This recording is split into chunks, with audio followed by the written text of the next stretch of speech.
সম্মানিত ভিউয়ার সবাইকে স্বাগত জানাচ্ছি ইউটিউব চ্যানেল অনলাইন ক্লাস একাডেমির পক্ষ থেকে। রাজশাহী শিক্ষা বোর্ড থেকে 5/9/2024 তারিখে ষষ্ঠ শ্রেণীদের যে রেজিস্ট্রেশন আছে সেই রেজিস্ট্রেশন বিষয়ে কিছু নীতিমালা দিয়েছে। যদিও নীতিমালাটা আগেও যেরকম ছিল এখনো প্রায় সেরকমই আছে, দুই একটা কিছু চেঞ্জ হয়েছে। তারপরেও তারা এটাকে নতুন করে প্রকাশ করেছে। আমরা একটু দেখি যে রেজিস্ট্রেশনের জন্য আসলে শিক্ষার্থীদের তথ্যগুলো কিভাবে পূরণ করতে হবে, তাদের বয়স কত হবে এবং কোন কোন বিদ্যালয় থেকে তারা রেজিস্ট্রেশন সম্পন্ন করতে পারে সেই সংক্রান্ত একটা ডিটেলস নীতিমালা দিয়েছে শিক্ষার্থীদের জন্য এবং অভিভাবকদের জন্য। নীতিমালায় প্রথমেই যেটা বলেছে যে বয়স হতে হবে পহেলা জানুয়ারি আহ, পহেলা জানুয়ারি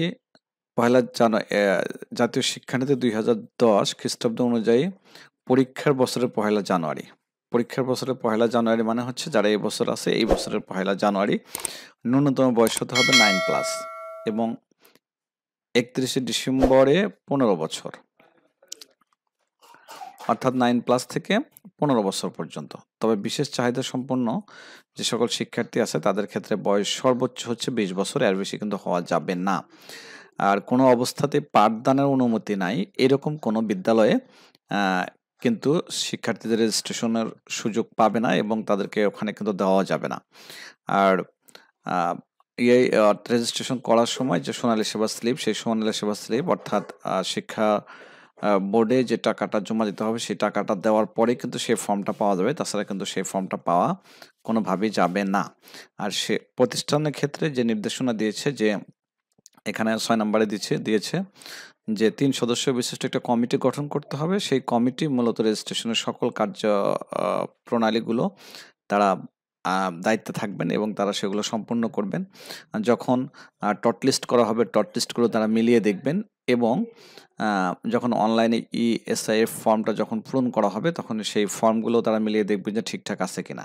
এখানে কোনোভাবেই শিক্ষার্থীদের সংযুক্ত করা যাবে না, কারণ তারা অনেক সময় অমনোযোগীভাবে দেখে, যার কারণে তারা নিজের নাম বা বাবার নাম বা মায়ের নাম এগুলো ঠিকমতো দেখে না, সেটা ভুল হওয়ার সম্ভাবনা কিন্তু থাকে। আর যদি কোনোভাবে ভুল হয় তাহলে আর দায়িত্ব কিন্তু কমিটি এবং প্রধান শিক্ষক বা প্রতিষ্ঠান প্রধানের এটা বহন করতে হবে দায়ভার। আর শিক্ষার্থীদের অনলাইনে রেজিস্ট্রেশন সম্পূর্ণ পর তাদের ইয়ের পাশে অর্থাৎ যে তালিকাটা আছে সেই তালিকাটার পাশে কিন্তু তাদের স্বাক্ষর নিতে হবে। স্বাক্ষর নিয়ে চূড়ান্ত প্রিন্ট বা হার্ড কপি শিক্ষা প্রতিষ্ঠানে সংরক্ষণ করতে হবে। আর বিশেষ কিছু নাই, আছে হচ্ছে এইখানে কিছু গুরুত্বপূর্ণ তথ্য আছে, সেটা হচ্ছে 9 নম্বরে যে পিতা মাতা বা সমমানের SSC সনদধারী হলে তাদের মূল সনদ অনুযায়ী পিতামাতার নাম এন্ট্রি করতে হবে। পিতামাতার নাম এন্ট্রিটা করতে হবে তাদের যদি SSC পাস হয় তাহলে সেই সনদ অনুসারে, আর SSC সনদধারী যদি না হয় তাহলে সেই পিতামাতার জন্ম নিবন্ধন জাতীয় পরিচয়পত্র অনুযায়ী তাদের নাম এন্ট্রি করতে হবে। অন্যথায় প্রাথমিক সমাপনী পরীক্ষার সনদ অনুযায়ী পিতামাতার নাম এন্ট্রি করতে হবে।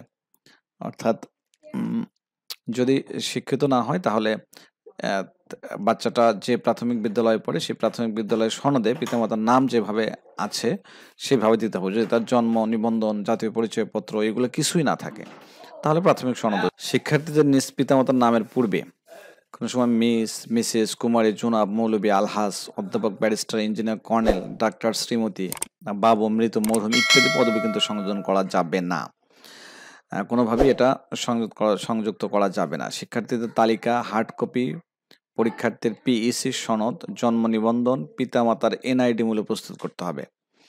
এইখানে মানে পুরাটা কিন্তু এই নাম্বার যে অপশনটা আছে সেই অপশনে কিন্তু বলে দিয়েছে শিক্ষার্থীদের তালিকা এবং হার্ড কপি, শিক্ষার্থীর PEC সনদ বা জন্ম নিবন্ধন পিতামাতার NID অনুসারে করতে হবে।